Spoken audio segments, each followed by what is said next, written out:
Hey guys, this is Geoff, and today we're making this behemoth tomahawk ribeye. That was so stupid. Let's go.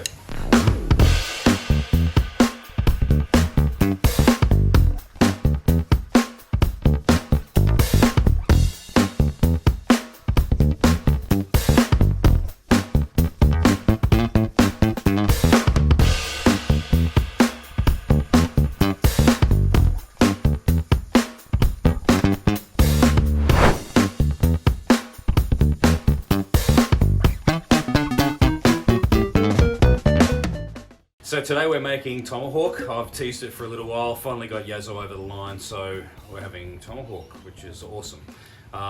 Today we're doing it reverse seared. If you're not sure what that means, it's essentially the opposite to the traditional method, which is to sear it really hard first and then put it to the indirect side of your barbecue or your oven and bring it slowly up to temperature. That way we're doing it the complete opposite. So slowly bring it up to temperature first at about 93 degrees Celsius or 200 Fahrenheit, and then crank up the heat of the Kamado and sear the absolute bejesus out of it, face melting temperatures to give a nice crust to the outside of the beef. So we've got the Kamado fired up and slowly coming up to temperature right now.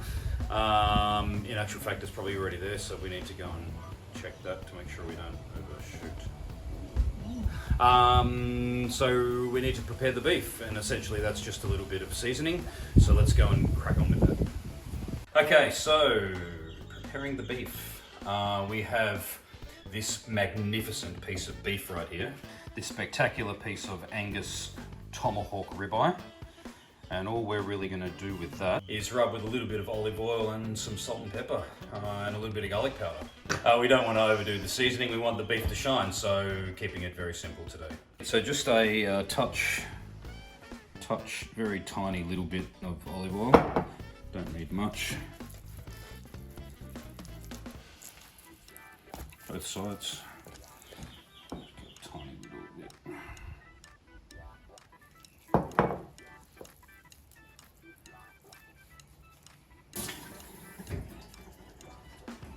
Oh, you're getting me washing my hands. Oh. How quaint. Close Hey, the Jeff's pantry. got personal hygiene. Close the pantry.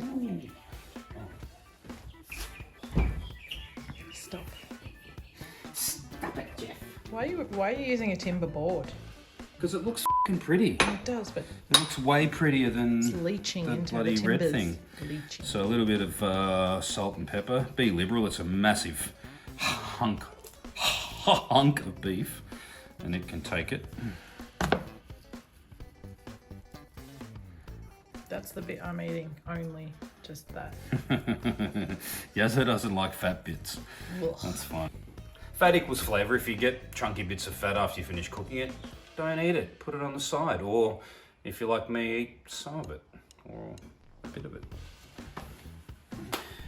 Coarse ground pepper, of course.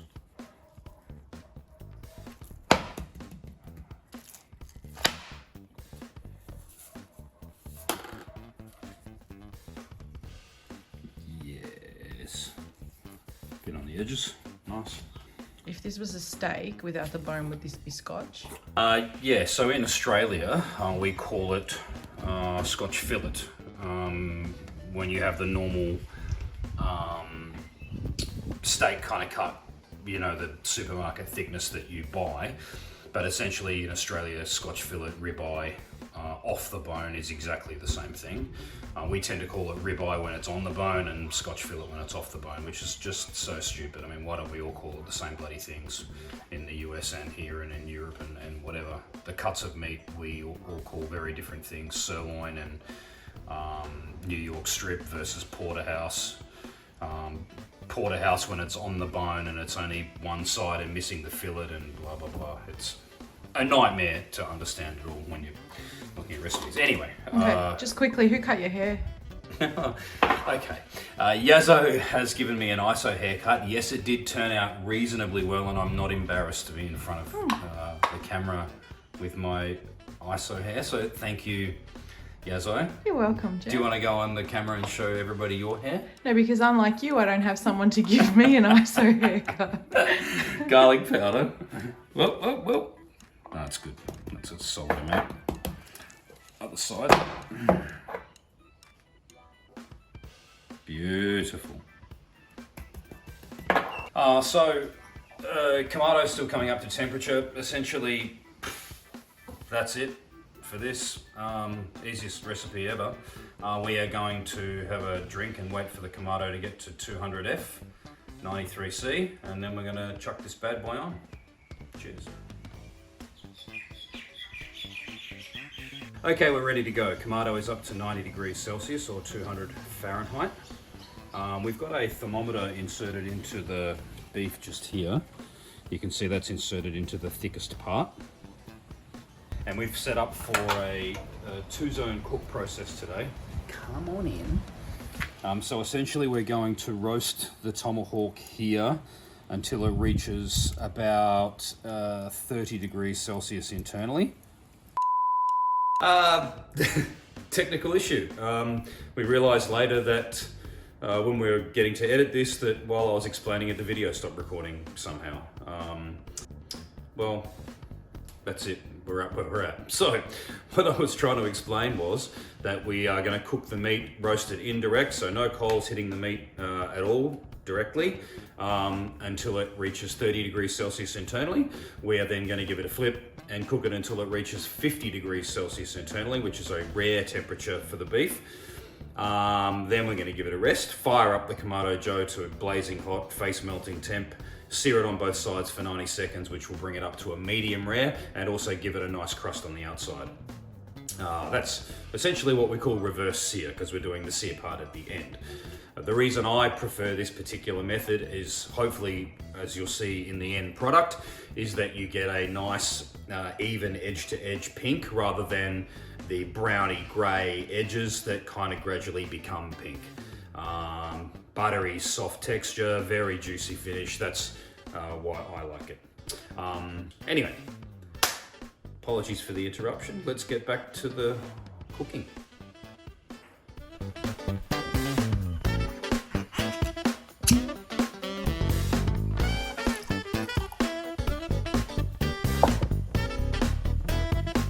Okay, 2 scotches later, 33 minutes so far in fact. We've hit 30 degrees internally, so we're going to give this guy a turn. Just turn him over. It's just fitting inside.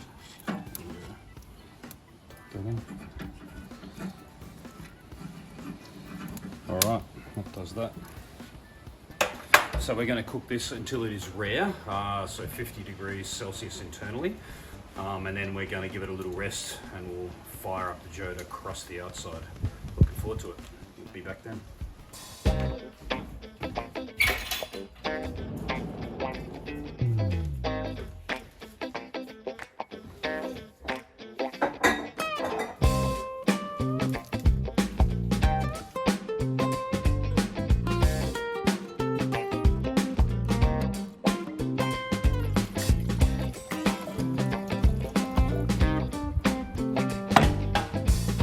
Okay, we've hit 50 degrees Celsius internally. We're going to get this guy off and give it a little rest, and well, I've already opened this guy up to start jacking up the temperature of it, so let's get this thing off.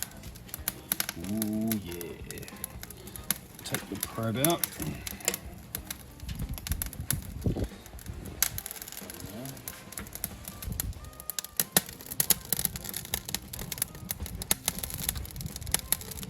So we're going to give this guy a little rest.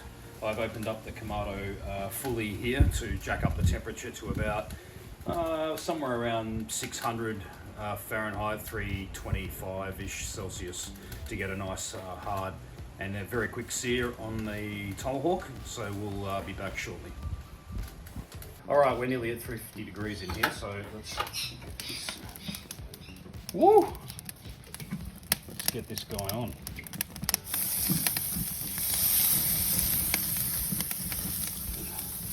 And we're looking at about 1 minute, 90 seconds aside max to sear this guy off.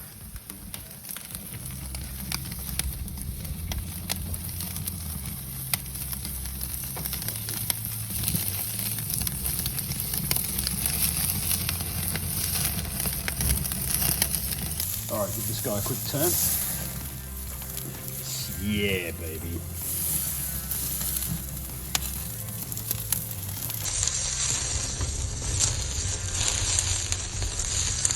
That's it. 60 seconds, we're done.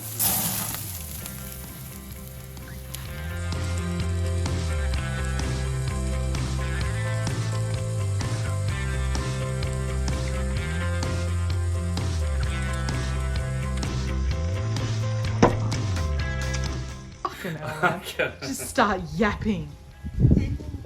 I can't wait anymore, it's been long enough. Let's carve this thing up. So what we want to do is we want to carve against the grain. I'll come in. Why are you so far away? Well, you know. So what we want to do is we want to carve against the grain. So the way we do that, the grain, I know because I looked at it before, the grain of the meat fibers runs this way. We want to cut across the grain like that. So the way we do that is just carve it directly off the bone. Just carve like that. Beautiful.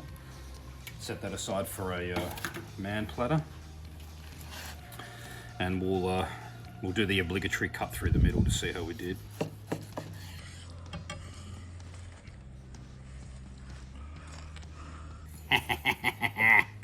And that, ladies and gentlemen, is absolute perfection. I'm pretty thrilled with that. Let's slice it up and we'll make it look pretty and do the obligatory outro pretty food shop thing. Well, I couldn't think of anything cool to say. And then maybe we could eat. Let's go.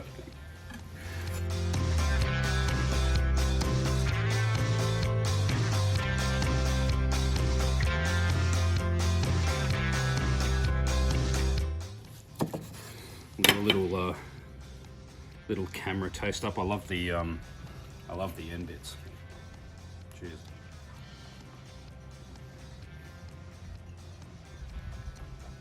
I'm having a religious experience. Hey, so buttery.